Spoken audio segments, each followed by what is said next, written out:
MFA updates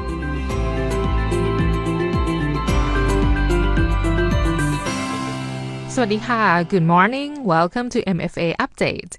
This is a weekly program that focuses on Thailand's foreign affairs and activities. I am Nishika Phumi. APEC 2022 concluded with success with praises to Thailand for being the excellent host this year. And media coverage has played a crucial role in driving this success.So this week we are going to talk with Kun Maratee, Nalita, Andamo, Director of the News Division, Department of Information.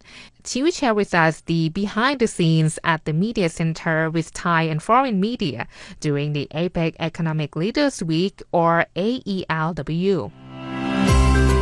The foreign affairs that matter. Special guests from the Ministry of Foreign Affairs. This is the MFA updates.Good morning, Kun Maratee. Welcome back to the program and thank you for joining us again. Good morning, Grace. It's a delight to be back with you again. Thank you for having me. Yeah. So today we are going to talk about the Media Center that was organized during the APEC Economic Leaders Week, or as we know it as the AELW. And we can't deny that the media coverage is an important factor in the success of the AELW, right? So.Can you describe some of the preparations that went into supporting media coverage for the event and to give our listeners some idea of what that entails? Yes, of course. First of all, let me start by agreeing with you wholeheartedly that media coverage did and has indeed played a very critical role in the overall success of the AELW. And we at the Department of Information of the Ministry of Foreign Affairs who were responsible for supporting media coverage, we could not be more pleased really with what we achieved together with our media friends. We're really very, very happy with the multifaceted coverage of the AELW that the media achieved and also the very positive feedback and words of appreciation that we received on our Facebook and other official pages and non-official channels as well. So yes, I am more than happy to share with you. And might I add, I do so humbly on behalf of my very talented colleagues who work very hard around the clock for months in advance. So let me start by giving you a picture of what our preparations entailed. And the big part of that went into how to design our very, very large media center. The media center, as you know, it was more than 20,000 square meters. So it was a large space that we had to ensure was fit for purpose, as they say. So this meant a number of things for us. For instance, it meant, we had to plan how we were going to fully utilize this large space. And first and foremost, on the top of our minds, of course, was that it needed to be a fully and well-functioning workspace for foreign and Thai media, with, of course, all of the technical support made available to them. We had designed media booths, for instance, which were provided free of charge, those who were interested, and they were fully hooked up, so to speak, and feeds were delivered to these media booths, as well as through an additional 50 dropout lines for those who did not prefer to work in the booths. And we had a large working space area for them. We also designed the use of large screens all around the media center to play live footage from the meetings, as well as to display things like updates to our daily schedules and QR codes where media could access important documents, for instance. We also prepared the space for live broadcast areas. And this was actually very useful for those media agencies that wanted to have live broadcast areas to interview a number of dignitaries that attended the meeting. At the same time, we wanted the media center to be a place where our media friends could also relax and balance out what we knew and what indeed turned out to be a very high-stress environment. And this is where we worked on preparing our canteen, for instance, to serve a very extensive menu of well-known Thai dishes, halal food, vegetarian dishes. As well, we provided a massage service. And I must say that entire week, I think they were fully booked at all hours. Thirdly, we wanted to ensure that our media center was actually engaged with what the leaders were discussing upstairs.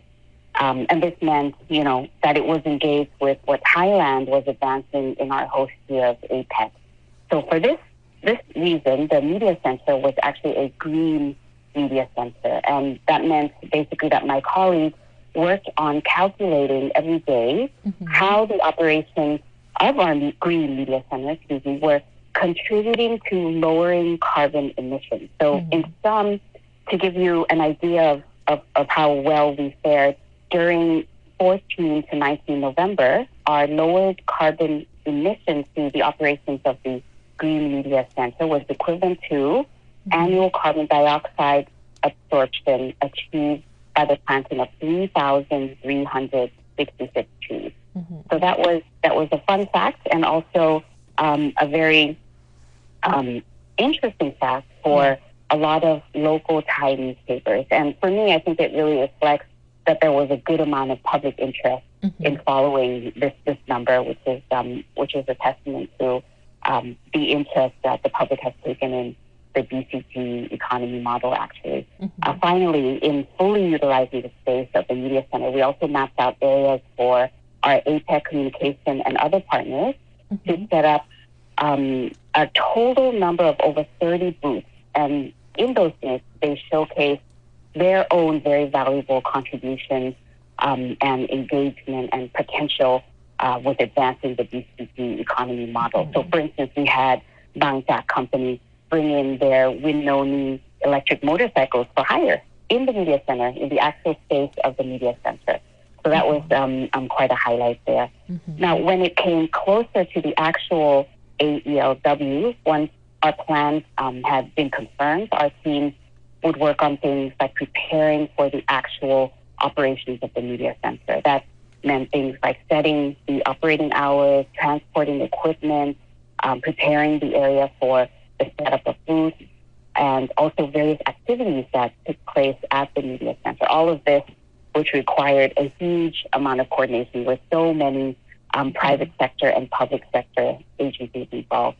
We also spent a good amount of time identifying key media opportunities in the program of the AELW, which meant, identifying what occasions specifically the media would be interested to cover, down to which portions of the event would be, or of the meetings would be of interest to foreign and Thai media.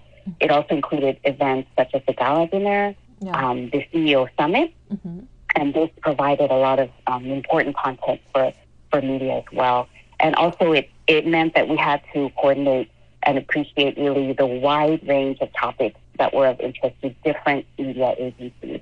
We liaised with Thai and foreign media, I must say, on a daily basis, and sometimes, very close up to the actual event on an hourly basis on what their requirements were, technical and other, for them to cover the event to the best of their abilities. So this meant also that we held media briefings. We held a number of walkthroughs on site. We coordinated on things like visas, accreditation of the media teams, and I must say the press division did a fantastic job with this and with troubleshooting a number of issues that came up. We also issued a media handbook as a guide for media interested in covering the event. And to give you an idea of how much work that entailed, in numbers, we are talking about a final number of media registrants that totaled 2,117 persons, media persons registered. It was roughly half based in Thailand and the other half coming from abroad. I would also mention as a last point that the news division was responsible for preparations leading up to and running our international media partnership with Bloomberg that we entered into because we wanted to ensure that coverage of the event happened well before, during, and after that week for specific target groups abroad in particular. So in sum, a lot of preparations went into planning the media center and supporting media coverage in terms of technical support and, very importantly, content support. Yeah, I was also there, and hearing you say that it's really amazing, and I think you are very considerate of providing all the conveniency to the media agencies from Thailand and abroad too. So it's really amazing. Thank you. And now that you have shared what preparations you advanced prior to the AELW, can you share with us your tasks and responsibilities during the AELW, please? Oh, yes, of course. During the actual event it was a very exciting time for us. And of course, we had prepared so much in advance that really that week was a matter of ensuring smooth operations of the media center and really facilitating the work of media agencies during that important week. This basically entailed a lot of coordination with key agencies that were involved in supporting the meeting from a security standpoint, a substantive standpoint, and also a technical standpoint.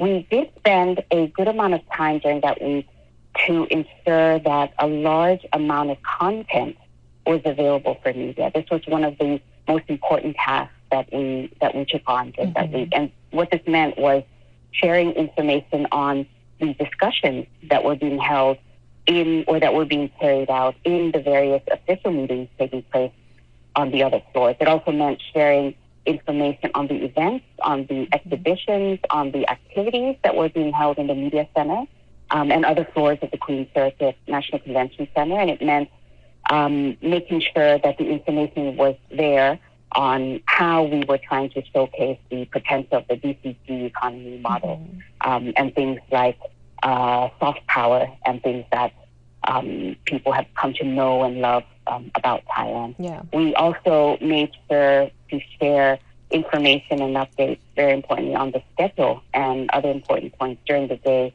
All of this was handled mostly through a number of daily informal briefings that were given by key persons, such as the MFA spokesperson, the deputy spokesperson, and of course the Thai SOM.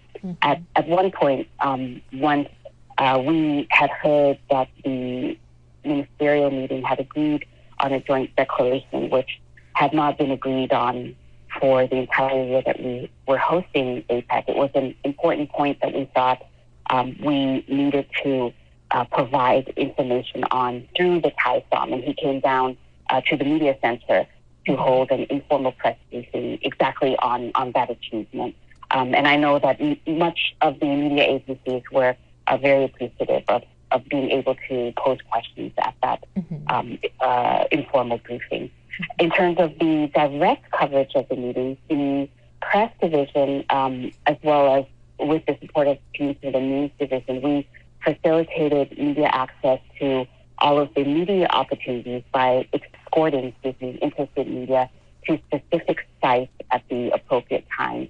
There were a number of changes in the schedule, and this obviously made it not a straightforward task to execute, but with the help of the Royal Thai Police and everyone's patience and cooperation, it was as orderly and efficient as it could be. And the proof of that is the great photos and the great footage that we saw of the many events and meetings taking place that week.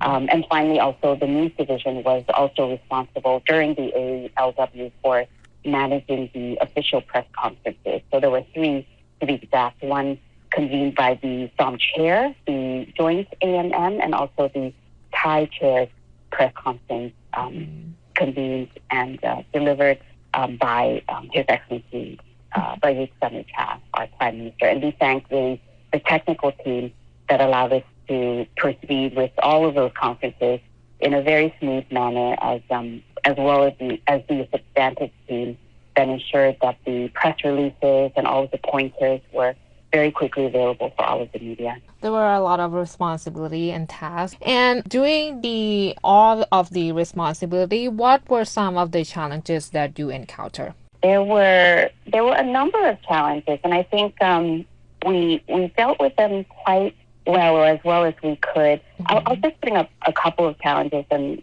it can give you an idea of the kinds of things we had to deal with during that week. One was that we had a very fluid schedule, and this really required us to think on our feet and be ready to react to a number of changes because the schedule, of course, it impacts all of the other preparations we had undertaken.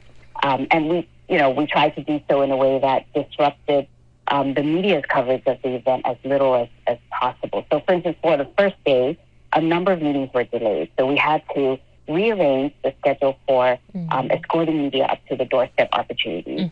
And we combined two such opportunities based on our calculation on that day of when would be the best time to catch the most number of leaders. And in the end, it worked out quite well. And I think the media appreciated that we were able to adapt to all of those changes, and they were able to continue with their work uninterrupted. Another challenge that we faced during the week was from a security standpoint, and this is something, that you cannot really prepare for in advance. And it was the need, for instance, to alter the entry points for delegates and media and other related amended security protocols. So what we did was basically reorganize our teams in order to station them to facilitate the smooth entry of all media, all delegates into the Queen's Surrogate Convention Center. We also had to quickly coordinate with our APEC task force to ensure that the amended security protocol for badges, for instance, was taken note of so that we could process those badges as quickly as possible, again, to ensure that people were getting into the Queen's Surrogate Center without fail, without delay, as much as possible. So a lesson, I think, in all of this, I would say, was maybe a personal lesson was to maintain a bit of humor and a lot of flexibility. Not to mention that we also need to, in these situations, communicate. And I think over-communicate would be the key here, just to make sure that everyone is on the same page. Hearing you say that, I feel like I have learned something as well, like how to be flexible, how to think on your feet. So what was the lasting highlight for you from the entire week? Wow, there are so many, so many to choose from the entire week. Well, first and foremost, I think the adoption of the 3 outcome documents really was the biggest highlight of all of Thailand's post year. So I'm very proud of our team behind the scenes, our substantive team, for being able to pull off those 3 outcome documents with the cooperation of all of the APEC member economies. For me personally, the highlight that will have a lasting impression on me were the extracurricular activities, actually, that we prepared for our media friends in the media center. And I believe many of our media friends also enjoyed those as well. There was a river cruise, for instance, where we showcased future food, something that's very new now and that's very aligned with the DCC economy model once again. It was also showcased in the media center, and I know there was a lot of interest in that.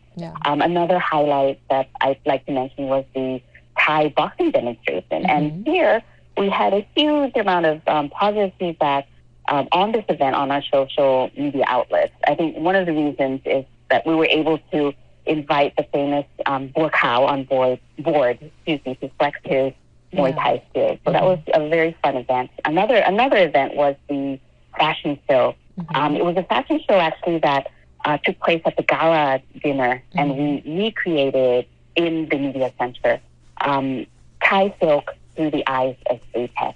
This also received a lot of positive feedback because it was really bringing what the leaders saw in the gala dinner to the media center for our media friends, recreating those beautiful Thai silk designs from the 21 member economies of APEC.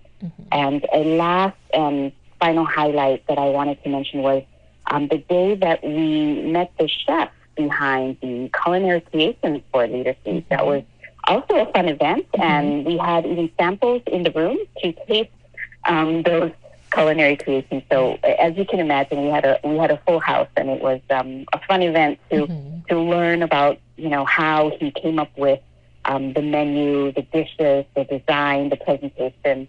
All in all, a very, very good event, and many different fun highlights, I think, throughout the week.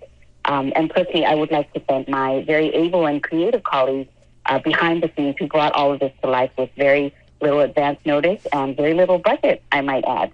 The events that you have described, I also attended some of them, most of them actually, and they were fun. I agree with you.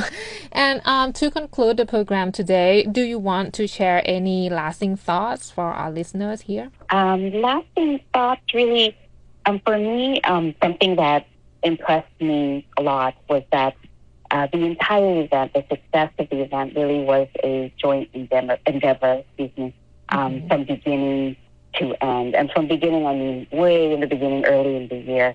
I really, truly want to thank all of our media friends for spending so much time with us and for making so many great suggestions and for the very eventful week and the excellent coverage that we have seen of that week, and we are still seeing now to this day. I hope that the AELW can be really a great example of how we can work together, continue to work together very well in the future. And I hope that we have, not only lasting thoughts and impressions, but useful lessons for all of us from the week that we spent together. That will be useful for us in the future. So yes, just a great big thank you to all of our media friends out there. All right. Thank you so much, Kun Maratee, for sharing the details and the thoughts, the lessons with us today. Thank you so much. A great pleasure. Thank you so much, Ms. Grace.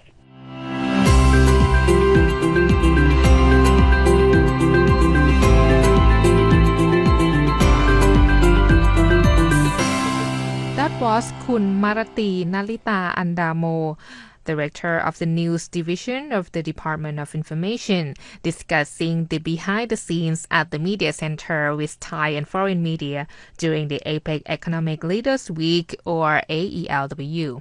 And that's it for the MFA update for this week. If you want to listen to the previous episode of the program, you can visit the YouTube channel MFA Thailand, or you can check out our Facebook page FM88 Radio Thailand English. Thank you so much for listening, and we will see you next time. I am Nishika Phumi. สวัสดีค่ะ MFA updates